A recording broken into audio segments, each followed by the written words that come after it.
audience, Will Lopez.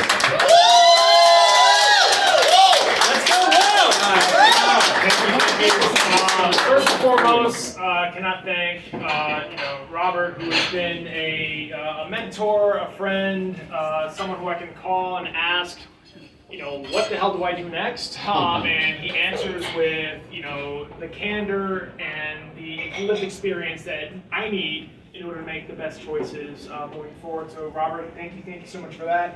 For Kelby, I mean, honestly, this man and I, we share a lot other than the same, style of facial hair and haircut. I'm sorry, I'm hiding from my ex-wife. But we share a vision of what housing can look like in East Harlem. I want to thank some people who are in the room, like Jim Ratty, who I am telling you, I am going to adopt this man before this is all done, because this man has become more than a friend. He's become more of a father figure in my life over the last 2 months, just able to give me any sage advice I need. So Jim, thank you so much. I also want to acknowledge my Latino Justice Leave That As friends who are here, the Cup Fellows that are in the room, and also, someone very special to me who's been working with me for a very long time, Paula Ragovi, who's right over here. She is a retired school teacher who helped me write and pass the law that banned the use of toxic pesticides in New York City parks. And the reason why we did that, before you give a round of applause, the reason we did that was because we discovered that if you lived in the Upper East Side, they didn't use pesticides. But if you went to Thomas Jefferson Park, they sprayed 10 times more pesticides in that park than did any other park in Manhattan. That's poisoning our kids, that's poisoning our pets, that's poisoning our community. Paula recognized that before anyone else. Paula came to our office, and Paula was the one who pushed us to write that law. And thank you, Paula, for that. Let's give her a round of applause.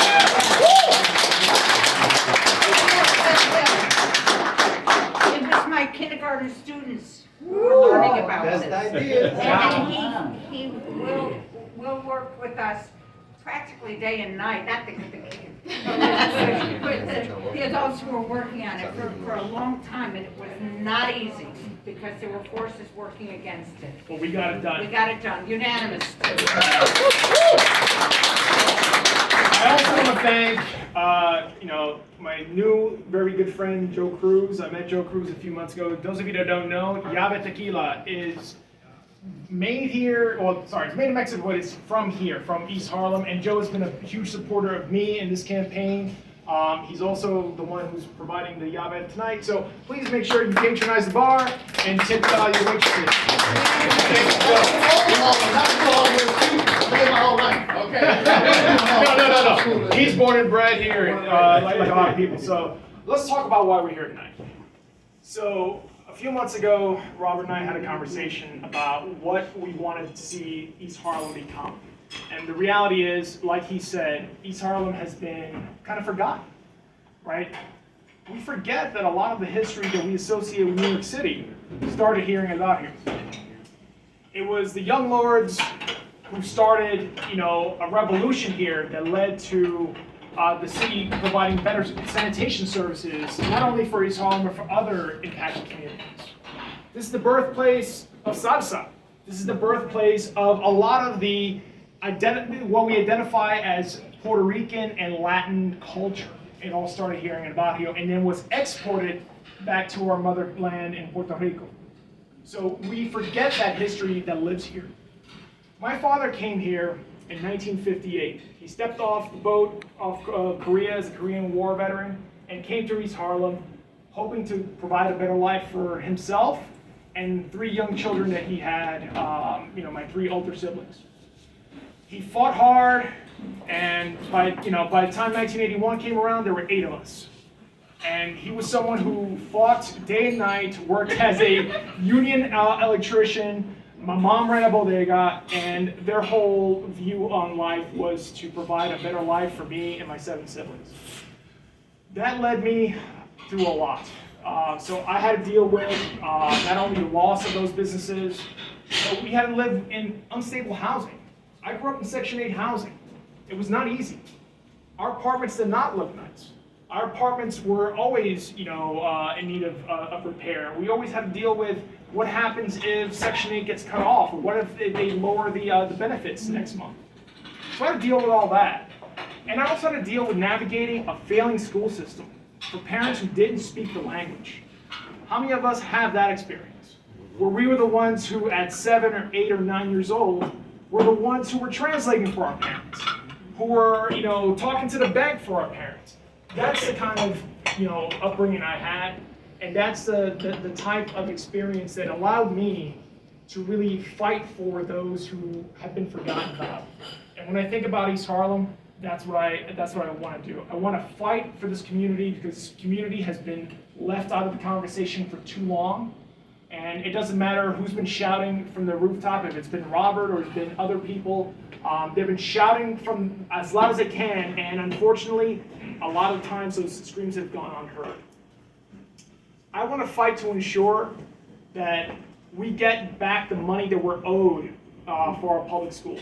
Right now, East Harlem is owed over $60 million in foundation aid, and we got to get that money. We have one of the highest concentrations of NYCHA and public development in the entire city, and unfortunately, when we talk about the $40 billion owed plus in NYCHA capital funding, that impacts our community more than any other community in this city. So I need your help. I need your support. I need you to help me get on that train to Albany so I can go there and fight for you and fight for this community. I am not doing this to be in a record book. I am not doing this because I want to be famous. I can do 100 other things, but I want to do this. I have a duty and an obligation to fight for this community because this community gave my father its first chance. And that has always been something that has been in the back of my mind, is the debt that is owed, and I owe it to this community. So I want to thank all of you for coming out tonight, and I want to ask two things of you. First, if you have time, if you have an hour, 2 hours, 3 hours, if you're like Jim, you have 12 hours, volunteer and help this campaign out. You can volunteer to carry a petition. You can volunteer to help me make phone calls. You can volunteer to help me knock on doors. I don't care. You can volunteer to stuff envelopes. Whatever it is, we need your help. This is a people-powered campaign, and we absolutely need that. The second ask that I'm going to make tonight is, if you can reach into your pockets and pull out your wallet and drop a couple of dollars into the campaign account, that would also help a lot, because the reality is that we're up against forces that are trying to make this campaign fail. We are up against big consultants out there that are trying to tilt the scales and make this campaign more difficult than it needs to be. I need your help with that. At the front of the room, there is a QR code. You can snap a picture of it, and you can donate through there. You can also donate at Lopez4ny.com. What was that? Lopez 4ny, LORNY.com. The last thing, this is not really asked, this is actually a cool idea that Chris LeBron, where's Chris LeBron? Hey! By the way, Chris LeBron, next assembly member from the 75th! The 75th! Alright. Those of you who have Google Chrome on your phone, go to Google Chrome. You can actually do a QR generator. You can do a QR code. Go to my website, create your own QR code, and show it to someone. Get someone else in your network to donate to the campaign. That is the way we're going to be able to do this. We've been, fighting hard every day since December 16th in this race, and we're going to continue to fight until June 28th, and then, beyond that. I am incredibly proud to have the support of not only the man on the left and the man on the right. We also have the support of Senator Gustavo Rivera, who's not with us today because he's in Albany. You can give it up for Gustavo. He and I are going to fight together to ensure that we have universal health care for all New Yorkers. We also have the endorsement of an organization that's near and dear to my heart, which is the Working Families Party. So we got and this one's coming out tomorrow, but I'm going to let you in on a little secret today. By the way, for Jeff Colton, this is This one's off the record. It's a scoop.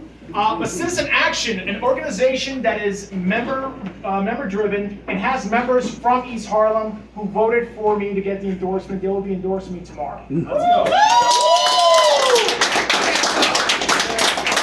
The fight is not over. We're still collecting petitions and we're still out there knocking on doors and talking to people. Some people in this room have been out there with me. Leslie was with me last week and others. We need your help. Please sign up. And please help me get to Albany. With that, I'm going to cut it short because my wife's giving me the signal. Thank you. And let's get on the train to Albany. I'm sorry, guys. I go through the hairstylist. Go back on the